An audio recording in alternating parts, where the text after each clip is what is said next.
نزله اللهم اغفر خيرا من أهله وزوجا خيرا من زوجه يا الله بجانب মাবুদ আজকে আমরা আসরের নামাজের পরে এমন একজন ব্যক্তি আপনার একজন গোলামের জানাজা আদায় করলাম যিনি বিচার কার্য পরিচালনা করতেন গো আল্লাহ তিনাকে সাক্ষ্য দিয়েছেন নাই পারায়ণ ব্যক্তি বলে আল্লাহ মুমিন ব্যক্তিরা যাকে ভালো বলে সাক্ষ্য দেয়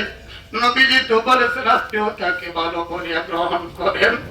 আমরা এনাকে আপনার হাতে সুপর্দ করে দিলাম আপনি তিনার জামিন এবং জিম্মাদার হইয়া যান যখন আল্লাহ সাকরাত অবস্থায় ছিল আল্লাহ যখন ব্যথা পাইত আল্লাহ পরিবার পরিজনেরা দৌড়াইয়া যাইত আল্লাহ সেদিন শুনলাম তাওহীদের একটি কথা ইনি বলতেছেন মা বলে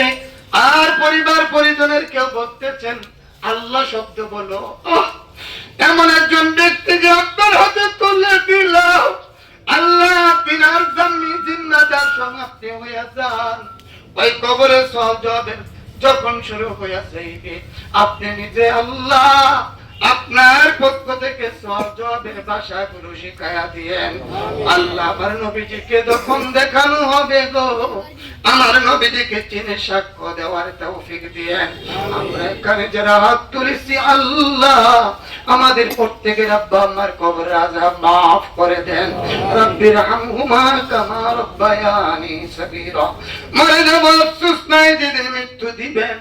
আল্লাহ জুমার দিনে আল্লাহ ইমানদার আপনার সন্তুষ্টি অবস্থায় মৃত্যু দিয়েন জীবনে একবার না একবার আমার মায়ার নবী নূরের নবীজির নূরানি চেহারাখানা দুইটা নয়ন দিয়া দেখাইয়া